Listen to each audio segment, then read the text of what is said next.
ini saya teringat kepada dua nats di Alkitab yang bertentangan. Ayat yang pertama itu ada di dalam Yesaya pasal 2. Ini saudara itu bisa bantu saya. Yesaya 2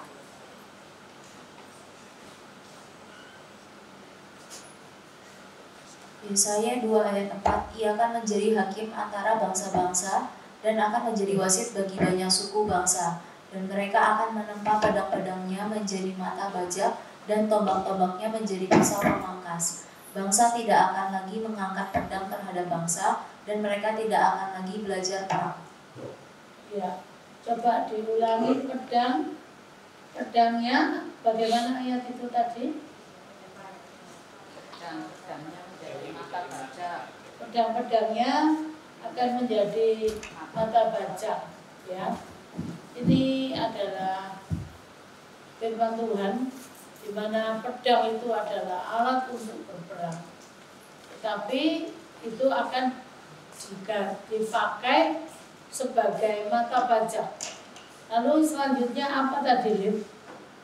Pedang menjadi mata bajak. Lalu di Yesaya tadi apa, Lim? Tombaknya menjadi pisau pemangkas. Nah, tombak menjadi pisau pemangkas. Artinya alat-alat perang itu tidak diperlukan lagi. Tetapi yang diperlukan adalah alat untuk menuai, alat pertanian untuk menuai. Nah, ini yang pertama di Alkitab, ya. Jadi alat perang menjadi alat penuai. Tapi kalau saudara baca di Yoel 3 ayat 10, coba Yoel 3 ayat 10. Tempalah mata bajakmu menjadi pedang dan pisau-pisau pemangkasmu menjadi tombak. Baiklah orang yang tidak berdaya berkata, aku ini pahlawan. Nah, saya tahu yang Yoel tadi berkata apa? Pedang. Di mana nih? Coba. Yoel 3 ayat 10. Tempalah mata bajakmu menjadi pedang dan pisau-pisau pemangkasmu menjadi tombak. Nah, saudara bingung enggak? Mata bajak dijadikan tombak.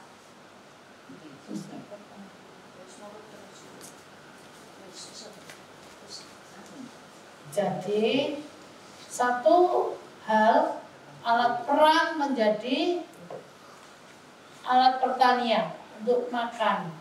Satu, di sisi yang lain ada firman Tuhan, alat makan itu harus dirubah menjadi pedang dan tombak.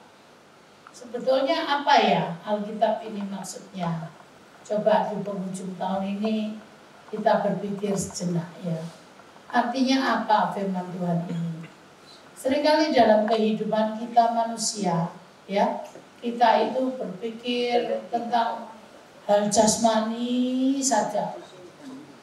Naikanku apa, tongkronganku, sepeda motornya, aku kepingin yang baru, tahunnya yang baru, mobilku, ya, rumahku, depositoku, ya, kalau untuk kehidupannya. Untuk anaknya yang dipikir itu apa? Yang dipikir itu pendidikannya. Oh, tak leskan ini, tak leskan ini, tak bekali dengan ini, itu, dan lain-lainnya, saudara, ya. Seringkali kita berpikir, waduh nanti nek wis besar tak beli no mobil, ini tak beli no rumah, ini tak beginikan, tak asuransikan, dan lain-lain. Begitu sebagai orang tua, sebagai manusia, kita lebih cenderung terus membekali dengan hal-hal seperti itu. Apakah itu salah? Sama sekali tidak. Tapi masalahnya di sisi yang lain, ya, di sisi yang lain itu kita tidak berpikir bagaimana iman anak saya ini bisa bertumbuh enggak anak saya ini, ya, atau dengan diri saya ini. Kita jangan pikir hal jasmani, kebutuhan hidup, ya, belum lagi yang punya utang, mikirin utang, ya toh. Ya, yang punya utang mikir utang, yang pas-pasan mikir kok udah punya simpenan, ya toh. Lagi yang tiap hari dari hari ke hari, masa temanku itu sudah naik pangkat, kedudukannya begini begitu, kok aku masih seperti ini. Itu dikejar terus, ya. Tetapi yang Tuhan mau, kita itu sebagai anak Tuhan itu berbicara, tema hari ini adalah sebuah kesetimbangan, di mana kita harus berpikir seperti Billy Graham berkata, kalau Tuhan besok mau datang, saya harus berpikir hidup kudus, hidup rohani saya ini harus bertumbuh, harus berkenan di hadapan Tuhan. Ya, sudah belum hari ini berdoa, membaca Alkitab, merenungkan, atau saudara yang kerja terus, saya sekolah belajar terus. Ada banyak orang tua di zaman ini begitu memproteksi anaknya, ya, dirinya dengan hal-hal jasmani secara luar biasa, ekstra protektif. Tapi kalau untuk hal rohani, diculno, kamu seneng ke gereja ya pikio, mau ke vihara, ke masjid, kemana, terserah. Apalagi le anak wedok, lah melok wong lanang saya agamane. Jadi nek besok dapatnya orang Hindu ya, jadilah Hindu. Jadi ikut orang Kristen ya jadilah Kristen. Tergantung. Jadi agama itu tidak perlu diperhatikan. Tuhan itu di atas sana, yang dihadapi di bumi ini. Itu yang Tuhan tidak mau. Di satu sisi, ya, kita harus memperhatikan hidup jasmani kita, sikap kita, supaya jadi berkat bagi sekeliling. Tapi di satu sisi, saudara harus berpikir dengan yang namanya sebuah kekekalan. Karena nanti kelak, ya, kalau waktunya sampai, kalau Tuhan datang, itu yang dipikir itu bukan hanya sekedar seperti ini saja, sego campur aja, bukan itu yang dipikirkan. Tetapi di sana kelak, bagaimanakah kita? Ya, saya lagi bimbing orang yang sudah hampir 80 ya, yang pikirannya peti mati. Saya bilang jangan takut mati, pikiran mati musuh nanti. Itu loh saudara yang harus kita pikirkan. Kalau kelak Tuhan panggil atau waktunya tiba atau Tuhan datang, itu bagaimana hidup kita ini? Apa kita seperti orang kaya dan Lazarus yang miskin itu, yang berteriak-teriak, berilah aku minum, karena sangat panas? Ya, kita harus berpikir, itu besok itu gimana? Di sana itu, ada kan ayatnya di Alkitab, aku sudah membaptis, sudah mengusir setan, demi namamu loh Tuhan Yesus. Demi nama Tuhan, bukan nama yang lain. Tapi jawab Tuhan apa? Aku tidak kenal kamu. Bayang no. Itu bukan di tipe orang gereja Kristen-Kristenan yang cuma datang hari Minggu atau kalau tiap jam kebaktian hadir, tetapi sudah di tingkat pelayan Tuhan. Usir setan, setan lari, tidak diserang kayak anak-anak sekewa, ya, pelayanan dan lain-lainnya. Tapi Tuhan bilang apa? Aku tidak kenal kamu. Itu artinya apa saudara? Satu sisi kelihatannya secara rohani juga pelayanan, tapi hatinya, imannya di hadapan Tuhan tidak berkenan di hadapan Allah dan manusia. Hari ini saya ajak saudara kayak Daniel. Daniel itu berdoa 3 kali sehari menghadap Yerusalem. Daniel 1 ayat 8 itu bertekad dalam hatinya tidak menajiskan dirinya dengan makanan-makanan raja. Artinya makanan raja itu sangat enak, ya, bergizi. Tapi karena bekas persembahan dari berhala yang dimakan raja itu dipersembahkan dulu ke berhala, lalu dimakan oleh raja dan Daniel. Daniel, sekalipun ada kenikmatan luar biasa, makanan yang paling enak, anggur yang paling tua, ya, makanan raja, hidangan yang istimewa. Tapi kalau itu membuat aku tidak berkenan di hadapan Allah, lebih baik mangan lontong pecel. Ya enggak, Daniel kan bilang, sudah berikan kami sayur-sayuran, enggak usah makanan itu. Ini loh, iman ini loh yang dipertanyakan oleh Tuhan di penghujung tahun 24 ini. Apa kita itu punya? Lah wong enak kapan mana yang ngombe anggur tua kayak gitu? Makanan raja, gak kelar aku tuku, ini dikei tok gratis, semeja lagi. Tetapi di dalam hatinya harus punya, aku lebih takut. Kisah 3 berapa itu? Berapa 27? Kisah 3 ayat 10 kalau tidak salah. Ada ayatnya? Mana itu? Atau Livi? Tadi tak WA di itu loh. Kita harus lebih takut kepada Allah daripada manusia. Punya ndak kita ini saudara ya?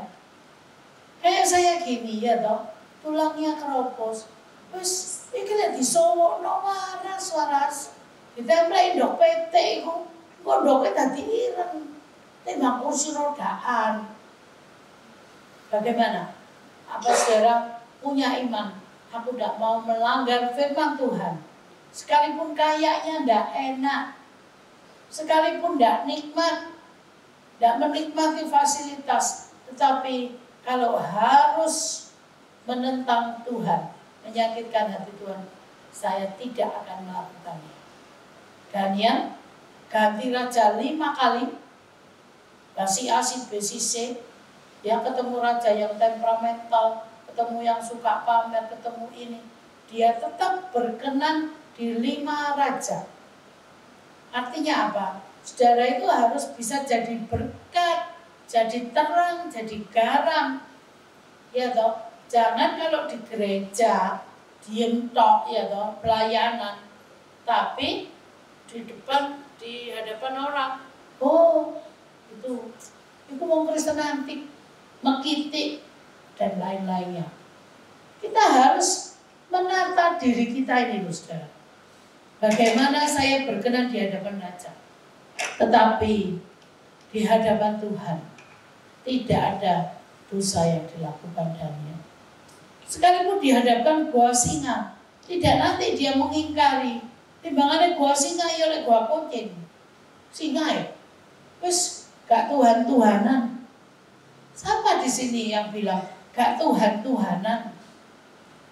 Pokoknya iso leput dari kesulitan, dari kesukaran, dari persoalan kehidupan, bisa lepas. Nyari jodoh tidak nemu-nemu, mintalah dari sananya. Kembang opo, ditoto piro, jam 12 bengi, pokoknya dos, dan lain-lainnya. Ya saya penting dapat jodoh lah. Agamanya ya gampang lah, terserah. Yang penting sing wedok oleh lanang, sing ganteng, sing sugih, sing lanang ya ngono oleh wedok, sing ayu, sing pinter. Ndak Tuhan-Tuhanan, ndak iman-imanan. Mengapa jadi dibuat sulit? Kalau ada yang mudah, mengapa dibuat sulit? Jangan ya. Katanya di TikTok, jangan ya dek. Ya toh, kita jangan punya seperti itu. Tapi kita harus menata diri kita di hadapan Tuhan. Kita adalah anaknya yang berkenan. Kepada dialah aku berkenan. Allah Bapa bilang Tuhan Yesus dibaptis, kepada dialah aku berkenan. Sudah belum ya? Sudah belum hidupku ini menyenangkan hati Tuhan? Atau seringkali kita menjual-jual Tuhan. demi segalanya. Tapi sudahkah kita mengejar Tuhan dan melupakan segalanya? 1 Daniel artinya dia itu lewat kesulitan, lewat kesukaran, tidak membuat dia lupa akan Tuhan. Tetapi di hadapan raja, di hadapan manusia, itu dia tetap berkenan. Ya. Jadi kalau ada saudara yang sudah profesor ya, yang apa, terus bilang, "Enggak, aku menanggalkan profesorku. Aku mau melayani Tuhan sepenuh waktu." Ijazahnya mungkin tidak dibakar, tapi taruh lemari tok. Dengan orang yang bengok-bengok gitu ya, "Aku mau ikut Yesus. Segala sesuatu ku anggap sampah karena Kristus." Terus disuwek ijazah SMP. Bawang DE SMA gak lulus. Itu kan konyol saudara ya. Itu artinya jangan didramatisir seolah-olah ikut Tuhan mengorbankan segalanya. Lah sing mbok suwe lho SMP. Tapi jangan bilang tingkat pendidikan, jangan bilang jumlah, jangan ya. Karena Tuhan bilang apa? Persembahan seorang janda itu yang 2 keping perak itu yang terbesar. Artinya Tuhan melihat hati, bukan melihat jumlah. Piro? Oh, iki paling akeh karena nolnya paling banyak. Depannya bukan 19 gitu. Tapi kalau Tuhan melihat apa? Janda ini memberi terbanyak. Karena dia punyanya cuma itu, dan itu pun diberikan kepada Tuhan. Ya, 1 Daniel. Saya ingat John Sung kesaksiannya. Dia seorang dokter waktu zaman dulu. Dokter itu gelar yang membanggakan. Itu yang dia sobek di atas kapal. Dia bilang, "Aku mau hidup bagi Kristus, mengabarkan Injil bagi orang Asia." Ya, nah itu sesuatu yang kita anggap untung, ya, tetapi ku anggap rugi karena Kristus. Artinya tidak ada yang kita miliki yang paling berharga selain daripada Tuhan. Saudara punya orang tua yang mengasihi, punya suami, istri, saudara yang mengasihi saudara. Saya tanya ya, gampang-gampangan. Saat saudara sakit gigi aja, bisa enggak dia bilang, "Tak genteni wes, aku ae sing loro, untune, kamu ojo loro untu, nyo, makano minumo, sakaremu." Bisa enggak? Tidak bisa. Hanya masalah sakit gigi dikit. Masalah yang besar lagi, biasanya kalau teman belayu, ya, kalau ada kesulitan lari, pedih, ya toh. Tetapi Tuhan itu mengasihi kita sedemikian. Dia tidak pandang rupa keadaan kita. Dari hal yang paling kecil, tidak ada yang ditertawakan. Untuk Tuhan tidak memperhatikan. Hal yang besar, ya, yang Tuhan tidak bisa lakukan. Kalau saya, saudara, ketika iman saya mulai lemah, lalu saya perkatakan, apa saudara? Langit adalah tahtamu, bumi adalah tumpuan kakimu. Lalu saya bayangkan kalau itu bicara masalah volume, bumi yang besarnya segini itu cuma kesetnya Tuhan. Kalau saudara lihat langit yang tidak terbatas itu tahtanya, kita ini seperti apa? Dari situ iman kita dikuatkan. Aku memiliki Tuhan yang besar, yang dahsyat, di mana apa? Sampai dasar lautan pun dikuasai Tuhan. Gunung yang paling tinggi, tidak ada yang tidak taat kepada firman Tuhan. Jadi tentang Daniel, tentang Yusuf lagi ya. Yusuf itu tidak berkenan di hadapan saudara-saudaranya. Tapi di hadapan Tuhan, dia berkenan. Kalau dia mau mengambil jalan pintas, jadi gigolonya tanteku, ya wis beres. Tapi tidak ada Yusuf yang Perdana Menteri kalau dia tidak berani bayar harga, berkenan di hadapan Tuhan. Apa? Jerit Yusuf waktu dikejar istri Potifar, waktu jubahnya ditarik sampai dia hampir telanjang. Bagaimanakah mungkin aku melakukan dosa yang besar ini terhadap Tuhan? Jadi dia tidak bilang, oleh ketemu bojomu Potifar, aku dipecat. Demi manusia lagi. Tetapi yang dikatakan adalah, bagaimanakah mungkin aku melakukan dosa yang besar ini terhadap Tuhan. Artinya fokus hidup kita itu adalah Tuhan. Baik Yusuf, baik Daniel adalah satu teladan di mana dia itu mampu mengubah mata bajaknya menjadi pedang. Tetapi pedangnya juga bisa dijadikan mata bajak. Bukan Tuhan pelin-pelan. Artinya hidup kita kesetimbangan di dua sisi. Ini harus kita perhatikan dengan benar. Ya. Amsal 3, ayo dibaca. Amsal 3 ayat berapa itu? Kalungkanlah, janganlah hendaknya. Ayo yang baca siapa, Livi atau Edo, terserah.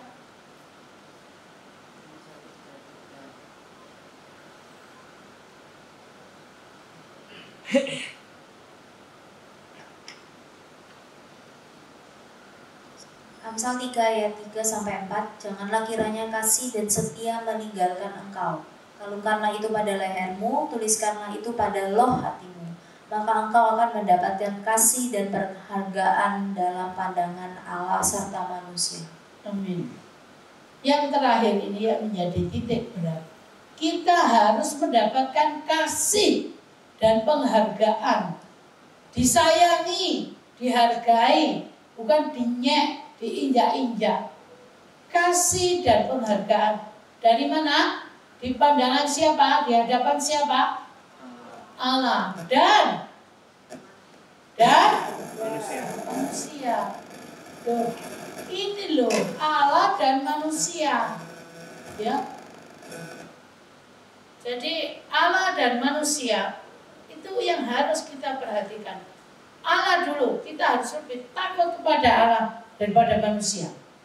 Tapi berikutnya, jadi orang, ya jangan kemelinting. Ya, kita itu bisa jadi pribadi yang memikat di hadapan orang. Tapi Tuhan bisa memanggil kita seperti Salomo. Ya, apa namanya? Ya, dia orang yang sangat kukasihi, orang yang berkenan padaku. Kepadanya lah aku berkenan. Jadi dua sisi ini perlu kita perhatikan. Hal jasmani jangan dilupakan, hal rohani jangan ditanggalkan. Tetapi kita harus berkenan di hadapan Allah dan manusia. Satu contoh lagi di Alkitab, Nehemia, tolong dibaca satu-satunya yang pakai Nehemia. Nehemia 4 ayat 17, yang membangun di tembok, orang-orang yang memikul dan mengangkut melakukan pekerjaannya dengan satu tangan, dan dengan tangan yang lain mereka memegang senjata. Nah, ya itu hidup itu ya agak-agak sulit ya begitu. Dan kepingin enak gampang ya turu aja. Ya toh, di satu tangan membangun tembok, ya toh, membangun rumah Allah, tembok rumah Allah. Tapi satulah tangannya yang lain itu siap dengan apa? Senjata. Artinya kalau ada serangan keluar, muncul serangan, dia tidak pakai alasan, aku sik kerja. Tapi apa? Pedangnya siap di tangan. Sudah belum jadi orang seperti di Nehemia ini? Aku bekerja giat untuk Tuhan. Tapi di sisi lain, aku tidak mau apa? Untuk kebutuhanku, untuk iniku. Kita tidak punya apa-apa. Paulus bilang apa? Gimana itu ayatnya itu? Tesalonika apa katanya? 1 Tesalonika berapa itu? 2 Tesalonika 3 ayat 10, sebab juga waktu kamu berada di antara kamu, kami memberi peringatan ini kepada kamu, jika seorang tidak mau bekerja, janganlah ia makan. Nah, ya toh, kalau tidak mau kerja ya ojo mangan. Kalau saudara malas kerja, ya, kalau perutnya lapar, ya jangan makan, minum air. Itu kan gitu ya. Bahkan di Amsal, hai pemalas, belajarlah kepada semut, perhatikanlah lakunya. Di musim panas, dia tidak berhenti menyediakan hidangannya. Supaya kalau musim dingin tiba, dia masih, saudara, punya di dalam. Jadi Tuhan mau kita menjadi pribadi yang mengagumkan di hadapan orang. Tapi kalau di hadapan Tuhan tidak, itu namanya munawir. Tahu ya, adanya munafik itu loh. Ya toh. Kayak to'ane tok api itu munafik, saudara. Tapi kalau di hadapan Allah dan manusia, ya, itu adalah yang Tuhan mau. Tuhan melihat sampai ke dalam hati. Tuhan menghitung sampai jumlah rambut. Dari hal terkecil terbesar, Tuhan melihat. Dan kita harus belajar berkenan di hadapan Tuhan. Dalam kondisi apapun, ya. Saya kondisi kayak gini, saudara ya.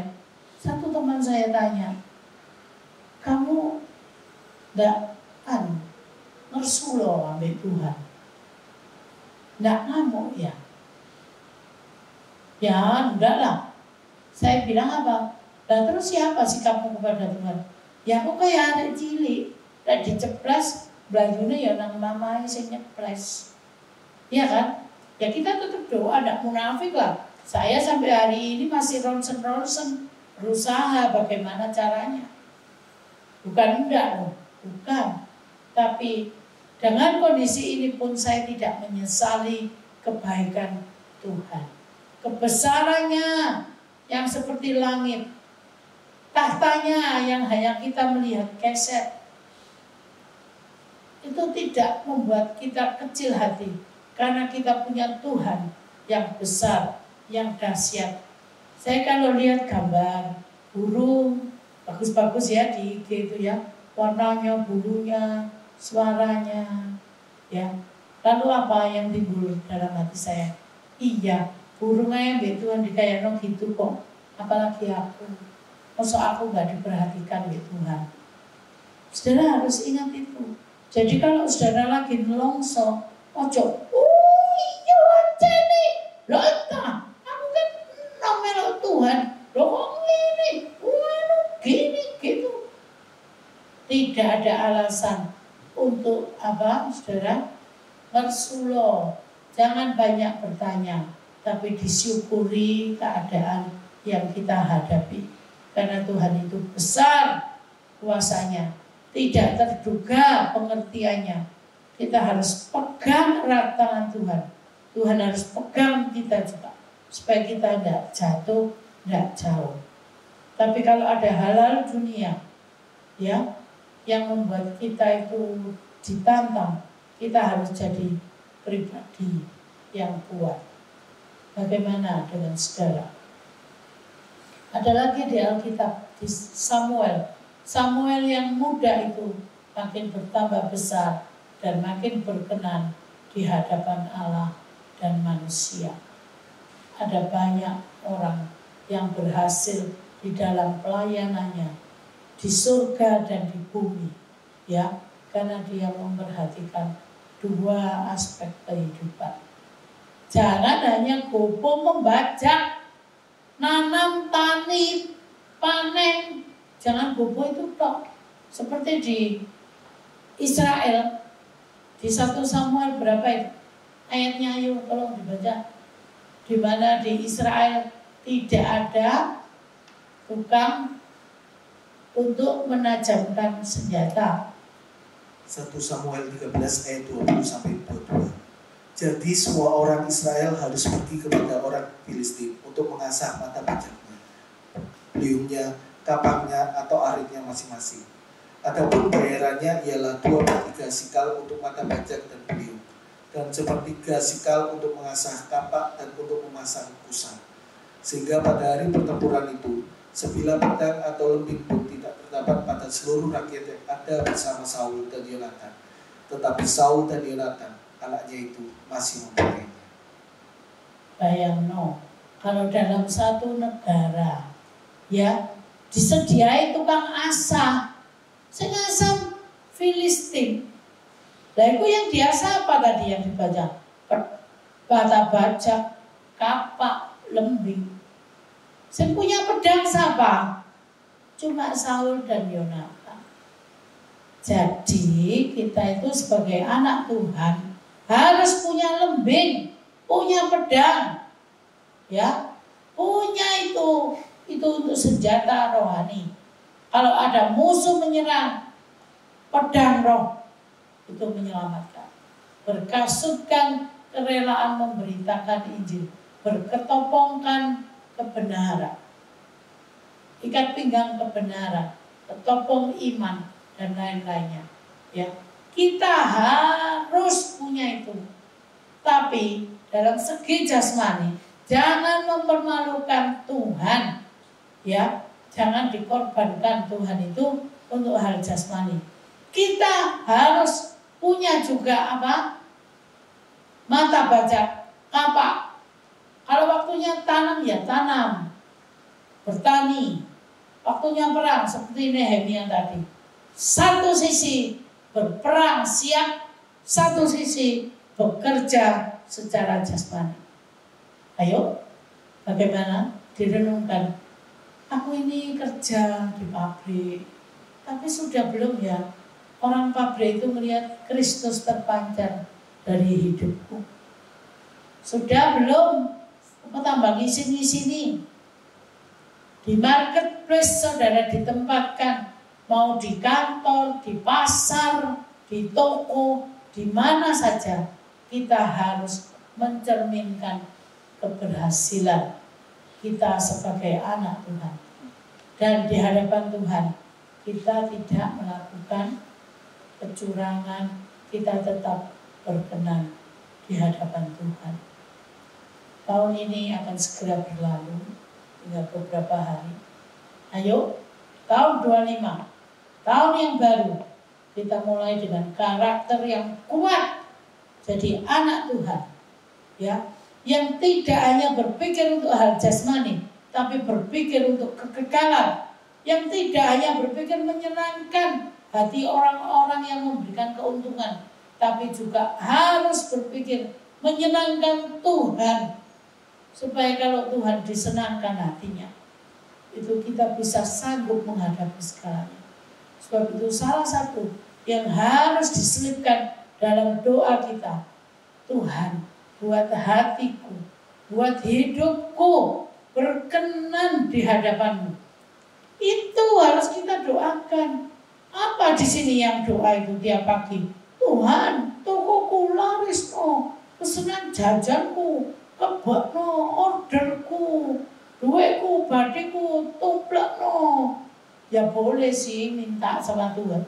Tapi bukan itu tok, saudara. Coba buat hidupku berkenan di hadapan-Mu. Amin. Amin. Amin. Menyenangkan-Mu itu adalah tujuan hidup kita. Musik-musik.